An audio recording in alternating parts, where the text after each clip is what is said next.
이런 말을 하면 무조건 100% 차입니다. 당신의 매력을 떨어뜨리는 말과 행동 6가지. 연애할 때 이런 말을 할수록 무조건 상대에게 차이거나 상대방이 당신을 탐탁치 않게 생각하게 됩니다.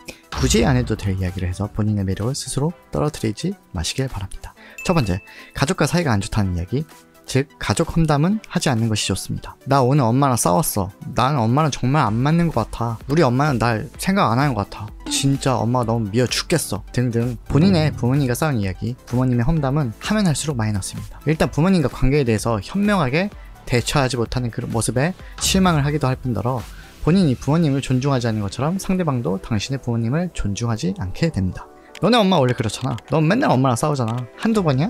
너네 아빠 맨날 도박하시잖아. 즉, 당신의 가족은 당신의 얼굴이나 마찬가지입니다. 본인 가족 험담은 스스로를 험담하는 것과 같습니다. 당신이 현명하지 못하다는 것을 보여주는 꼴입니다. 두 번째, 상대방이 이해할 수 없는 과거 병력. 본인이 아픈 곳을 이야기함으로써 위로받고 상대방이 그런 점까지 포용하면 얼마나 좋을까요? 하지만 세상은 그리 녹록지 않습니다. 본인이 안 좋은 병, 이력은 상대에게 매력적이지 못합니다. 가령 당신이 강아지를 분양받으려고 합니다. 근데 그 강아지가 암에 걸렸던 이력이 있습니다. 그럼 그 강아지를 분양하고 싶을까요? 아니겠죠?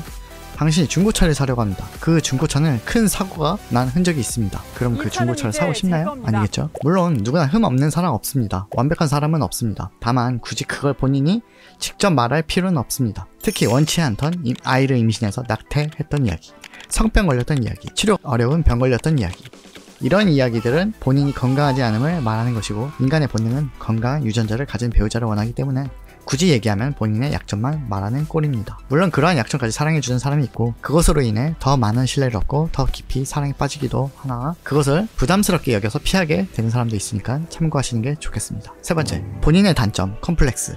물건을 판매할 때 쇼 호스트가 단점을 이야기하는 것을 본 적이 있나요? 거의 없을 거예요. 어떻게든 그 물건을 판매하려고 장점만 이야기합니다. 좀 전에도 말했지만 중고차도 사고난 이력이 있으면 아무래도 잘 안 사려고 합니다. 쿠팡에서도 물건을 사려고 하는데 상세 페이지에 뭐뭐는 안 됩니다 라는 부정적인 글이 있거나 부정적인 후기가 많다면 사람들은 그 물건을 사지 않으려고 하겠죠? 마찬가지입니다. 본인의 단점, 컴플렉스를 굳이 말할 필요가 없습니다. 난 가슴이 작아. 난 어깨가 좁아. 난 일자 허리야. 난 짝눈이야. 난 코가 휘었어. 등등 본인의 단점을 얘기하면 상대는 생각지도 못했는데 그 부위만 더 보이고 오히려 당신의 단점만 더 생각하게 됩니다. 본인의 단점은 상대에게 이야기해서 상대에게 이해받고 싶은 마음에 그런 것은 이해합니다. 하지만 그것을 포용하지 않는 사람도 있고 오히려 당신의 가치를 낮게 평가할 확률이 높기 때문에 굳이 얘기하지 않는 것이 좋습니다. 네 번째, 쓸데없는 자랑. 사람이 자랑하는 것은 다른 사람에게 칭찬받고 싶어서 자랑하려고 하는 것입니다.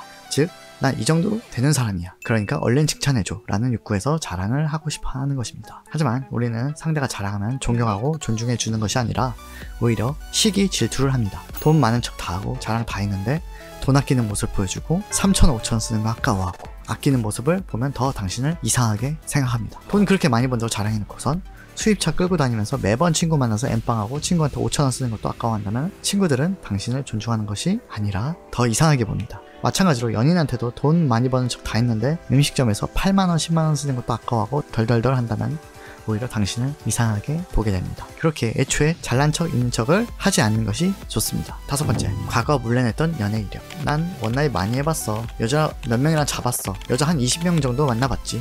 남자랑 원나잇 4번 정도 해본 것 같아. 등등 본인의 물려냈던 과거를 이야기하는 것은 스스로 이미지를 먹는 것입니다. 또한 상대방이 당신이 언제든 가벼운 만남을 할 것이라는 의심할 거리를 만들어줍니다. 본인이 가벼운 만남을 이해해주는 사람도 있습니다. 다 이해 못하는 것은 아닙니다. 하지만 이런 과거 이력은 상대방에게 본인이 진중하지 못한 모습을 보여주는 것이며 가벼워 보이는 이미지를 주기에 오히려 마이너스입니다. 여섯 번째, 지키지 못할 약속 말하기.